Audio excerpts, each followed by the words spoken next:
Bonjour, j'espère que vous allez bien depuis ma dernière vidéo. Aujourd'hui, on se retrouve pour une présentation du module Gestion de réunion. Dans Wedo, on vous recommande de créer un espace de travail pour chaque séance récurrente. Par exemple, ici dans l'espace de travail comité de direction, je vais pouvoir aller dans l'onglet Réunion et ajouter mes séances du CODIR. Vous voyez que je peux choisir les participants, je peux choisir la date de la prochaine séance et je peux également définir une récurrence, par exemple mensuelle. Lorsque j'ajoute la réunion, Wedo va m'ouvrir une page qui me permet de démarrer la prochaine séance en date. Je peux ici saisir un ordre du jour manuellement ou importer un ordre du jour existant, par exemple depuis un fichier Word. Depuis mon fichier Word, je vais pouvoir simplement copier mon ordre du jour que je vais ensuite coller dans Wedo pour l'importer.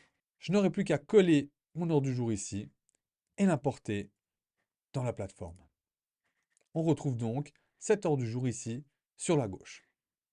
Dans ma réunion, j'ai plusieurs paramètres qui vont m'intéresser, notamment ici les 5 étapes de la réunion qui me permettent de naviguer entre tout ce qui est à faire avant, pendant et après la réunion, et un bouton accès et signature qui me permet de définir de qui doit signer le PV et qui peut voter sur différents objets pendant ma réunion.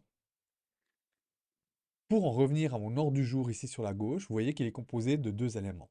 Des sections, bienvenue services qui sont simplement des séparateurs dans ma réunion, et à l'intérieur de ces séparateurs, des thématiques qui sont simplement des points à l'ordre du jour. Et par exemple, dans un point à l'ordre du jour, vous voyez que je peux utiliser différents blocs qui me permettent ici notamment d'ajouter un fichier que je peux reprendre n'importe où dans mon réseau et d'y ajouter par exemple une note privée pour me souvenir que je devrais parler du projet lors de la prochaine séance. Lorsque le 23 janvier, nous serons en séance, je pourrais reprendre le point que j'avais préparé au préalable et y ajouter différentes informations. Un paragraphe qui mentionne le lancement du projet, une décision qui stipule qui sera la responsable du projet et une tâche qui me permettra de suivre la partie opérationnelle entre les différentes réunions. Pour chacun des points abordés en réunion, j'aurai le choix de le terminer afin de stopper la discussion au 23 janvier ou de le revoir à la prochaine séance planifiée, celle du 27 février par exemple. Ce qui permet de faire un point de situation lors de la prochaine réunion pour voir comment a évolué cette discussion qui a été lancée pour la première fois le 23 janvier. Lorsque je sortirai de réunion, je pourrai prendre connaissance de mon PV que je pourrai partager soit par mail aux participants, soit l'exporter en PDF.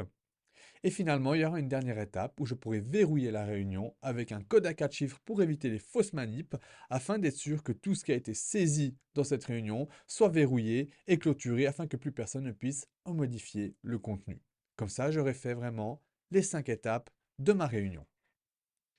Ce qui est intéressant, c'est qu'en plus du suivi des informations, on voit qu'il y a un suivi opérationnel au travers de ces réunions. Vous voyez notamment que la tâche qui a été créée lors de cette séance de direction du 23 janvier, eh bien, je vais la retrouver dans l'espace de travail lié aux tâches que l'on doit suivre pour notre comité de direction. Il y a vraiment donc un suivi, comme je disais, pas seulement des informations, mais également de toute la partie opérationnelle, ce qui me permet vraiment d'évoluer de manière concrète d'une réunion à la suivante. Pour résumer, ce module réunion permet donc de faciliter la préparation et le suivi des réunions et d'apporter en plus de ça un parallèle avec la partie opérationnelle que l'on a entre différentes discussions avec nos collègues. On reste à disposition comme d'habitude. Vous avez toujours accès au support qui vous permet de poser vos questions. Vous avez toujours la possibilité de nous joindre directement pour quoi que ce soit. Je vous remercie encore une fois pour le visionnage de cette vidéo et on se retrouve pour la vidéo sur les checklists qui sera la dernière vidéo de notre introduction à Wedo. Au plaisir et excellente journée.